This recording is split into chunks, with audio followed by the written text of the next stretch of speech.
92. Smelling essays. Now as they wandered about the temple, they came upon an old blind priest sitting under the veranda, engaged in selling medicines and prescribing for patients. "Ah," cried Sung, "there is an extraordinary man who is well versed in the arts of composition." And immediately he sent back to get the essay they had just been reading in order to obtain the old priest's opinion as to its merits. At the same moment up came their friend from Yuhang, and all three went along together.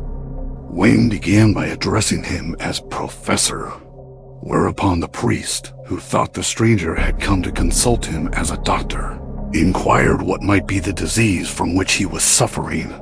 Wang then explained what his mission was, upon which the priest smiled and said, "Who's been telling you this nonsense?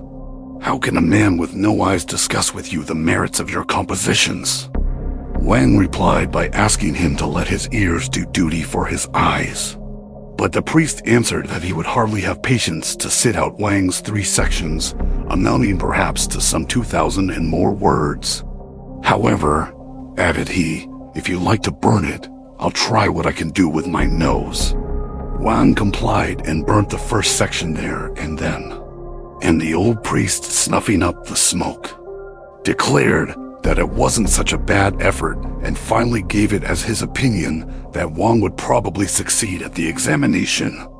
The young scholar from Yuhang didn't believe that the old priest could really tell anything by these means, and forthwith proceeded to burn an essay by one of the old masters.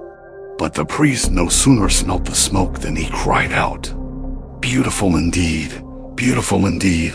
I do enjoy this. The light of genius and truth is evident here." The Yuhang scholar was greatly astonished at this, and began to burn an essay of his own. Whereupon the priest said, "I have had but a taste of that one. Why change so soon to another?" "The first paragraph," replied the young man, "was by a friend. The rest is my own composition." No sooner had he uttered these words than the old priest began to retch violently and begged that he might have no more, as he was sure it would make him sick. The Yuhang scholar was much abashed at this and went away. But in a few days the list came out and his name was among the successful ones, while Wang's was not. He at once hurried off to tell the old priest, who, when he heard the news, sighed and said, "I may be blind with my eyes, but I am not so with my nose, which I fear is the case with the examiners. Besides," added he, "I was talking to you about composition. I said nothing about destiny." Thanks for watching. Please like the video and subscribe to the channel for more excellent content.